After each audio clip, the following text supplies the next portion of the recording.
Hey, welcome back to the channel. This is Darren Lee with Growers Direct, and today we're going to be talking about the tote box. You'll hear us talking about it in almost every video, propagation video. When we say, we're going to take these back to the propagation box, this is exclusively 100% of what we use during the winter. And a lot of times throughout the summer. There is another propagation box that we'll show you guys, made out of 2x8s, just 2x8 high, square box, glass top or plexiglass, some kind of transparent top, and sand filled up to the first to the first 2x8. We'll show you that one later. Right now we're talking about just these cheap, you can get them at Walmart for 12 bucks. What's important about these is that the sides are transparent and the top is transparent. They're clear plastic. They're nothing more than the tote that you buy at Walmart. And you'll notice, if you bring the camera in just a little bit, you can see the primary purpose for these tote box is to keep a warm, not hot environment that builds moisture. Now we'll put moisture meters in these things, and it'll show you the humidity level, and it'll show you the temperature level depending on the plant. Most of the time we're looking at 90 to 100% humidity and 75 to 85 degree temperatures in here. Now, inside the tote, you don't have to do this. If you've got propagation pots that have holes in the side, water will have a tendency to build at the bottom of these things, and so you can set anything. You can put some 2x4s down here, just something to keep the pot off the bottom of the tray. Will help you out a lot. It'll keep you from getting root rot and a lot of mold and fungus issues and things like that. I don't like water in the bottom of my tote. It will gather from time to time, but some people like to put a little bit of water in the bottom of their tote just to increase the humidity. And if you don't have a well-sealing lid, that may be one way you fix the humidity level inside your tote, is by adding either and what I prefer to do is to put like a bowl of water, something like that, in the bottom of the tote to get that extra humidity level and get that humidity level up. Now, when you're doing these in the winter, and sometimes even in the spring, one of the things that you are going to want to add is a heat map. And you can actually get creative with these. If you don't have one when you start or whatever, we've taken heating pads for your back. Now, most of the newer ones actually will shut off after a period of time. So if you've got one of those, it's not going to do you a lot of good. These stay on 24/7.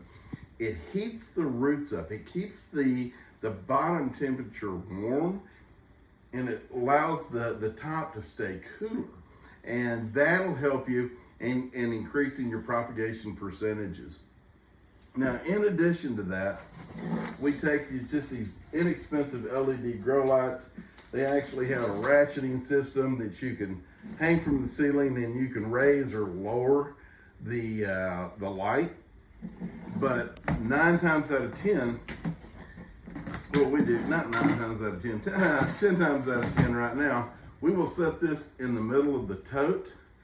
And then if we need to increase the square footage that we can grow, we've got a lot of things that we're propagating at the time. What we will do is set a landscape timber or a 2x4 on either side of this, and then stick another tote on top of that. We can propagate about 200 to 300 cuttings in this propagation tote. And if I've only got 2 feet by 3 feet square area that I can propagate plants in, then I need to go vertical, right? If I'm gonna try to get to that 1,000 plant number by the time my first sale comes along, I'm gonna stack these things 3 high. You can't get much higher than 3 out of this particular tote. The weight gets too heavy and it becomes unstable.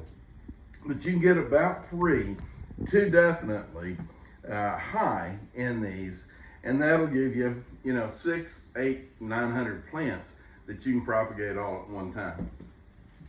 And so when watering the plants inside of these totes, we like to just take a cheap pump up sprayer, and it allows you to come in, kind of spray the leaves on these, and you can kind of mist the walls if you want to, and then put that lid straight back on. Don't walk off and leave your lid off. And another thing I want to mention, when you put these outside, you put these where the sun, the direct sunlight never hits the tote. Literally, you can kill your plants, the entire box of 200 plants, in the matter of minutes. You can come back and they'll all be wilted over and dead. And once I've seen them wilt over, you hardly ever get them to come back. So, never put these things in direct sunlight. We in the summer just have a spare guest room, or in the winter have a spare guest room, and we stack a wall of these in there.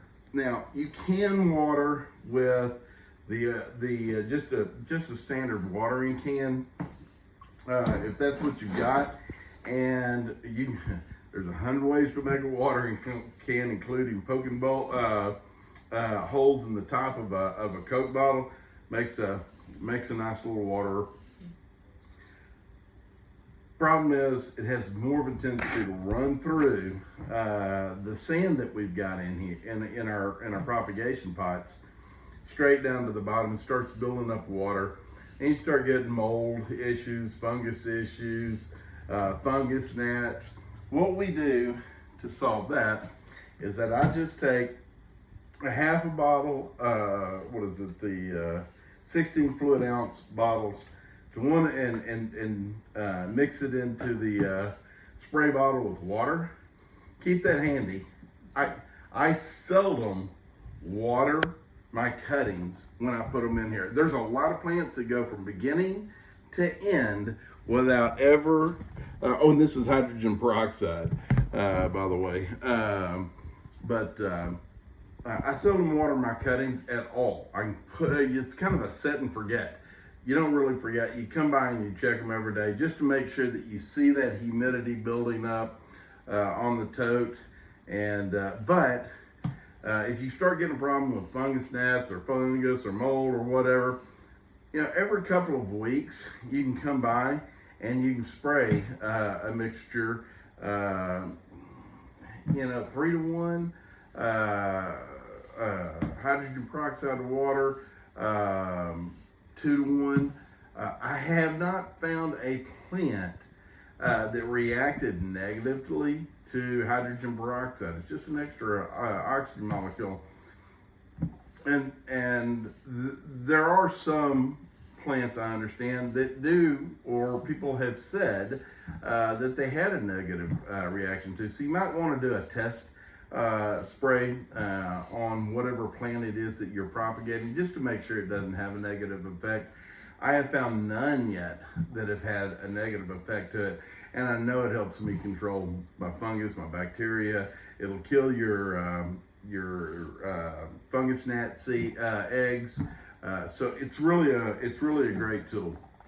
Now, what we're doing with these is that we will just take a pot, and then we will fill that pot with just sand, just regular play sand that you buy from Home Depot, Lowe's, any of the big box stores. I haven't found that there's a lot of recommendations. The coarser the sand, the better. I haven't found a huge difference. Now, you're not going to want to use something that doesn't drain.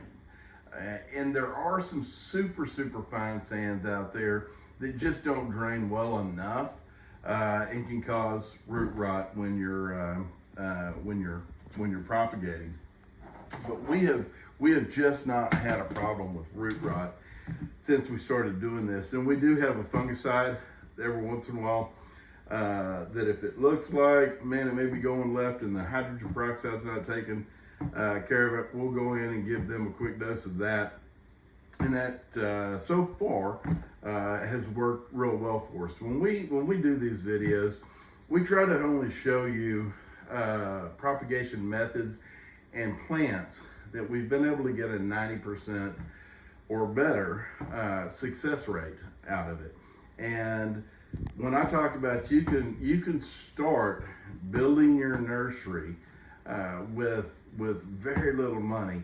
You're going to need some kind of propagation tote. Now, you don't have to spend the $13 on this, or the $20 on the light, or the $15, $20 on the mat, heating mat. You don't have to do that. You start propagating in the spring. It'll provide the temperatures that you need. Again, keeping it in the shade. You can use Coke bottles. I've got a video. I'm going to show you how to use a Coke bottle to propagate plants in. And the concept is the same. It's a clear bottle, lets light in, holds moisture in, allows some heat to escape. And I don't normally latch the these little latches down right here on my lid. And one of the reasons is heat builds up and heats the enemy. If it gets too hot in there, it'll kill your plants. But because it doesn't have a perfect seal around the top of the propagation tote, it lets that heat escape out the sides and helps control your temperatures. So when we're talking about putting plants in propagation totes, this is what we're talking about. And I'll show you in a later video a way to build an outdoor. Now, something else I also wanted to mention about propagation totes is these are cuttings that have leaves on them. That's when you need the humidity. When you're taking your hardwood cuttings, you don't put them in a humidity tote or a humidity propagation bin. You put those outside in sand or dirt, soil, and those, when the spring comes and they come out of the dormant state, that's when you're going to start seeing a lot of roots. And so for that reason, man, it's normally February that I have found to be the best time to take the hardwood cuttings, because March is right around the corner. In February here in East Texas, we get plants coming out of dormancy. And so, January, late January, early February, that's when I like to take my hardwood cuttings, because I don't have to take so much time in my propagation bins to get roots. As soon as they come out of dormancy, they're going to want to start producing roots. So just to let you know, this is what we're talking about in each of our videos. When we say we're going to put them in the propagation tote, this is what we're using. Thanks a lot. We'll see you on the next episode.